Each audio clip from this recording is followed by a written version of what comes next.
aikana oli kansalaisten eläketurvan parantaminen. Ja siinä onkin hyvin paljon päästy eteenpäin. Kaiken taustalla on tietysti eläkeläisten ihmisarvon puolustaminen ja arvokkaan vanhuuden takaaminen kaikille kansalaisille.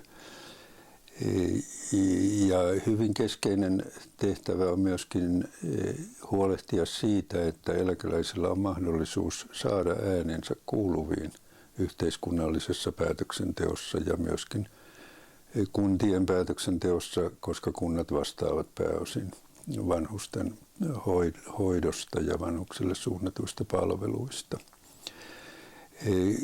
Monissa tutkimuksissa on todettu, että eläkeläisten suurin ongelma Suomessa on yksinäisyys. Ja yksinäisyydelle oikeastaan parasta lääkettä on osallistuminen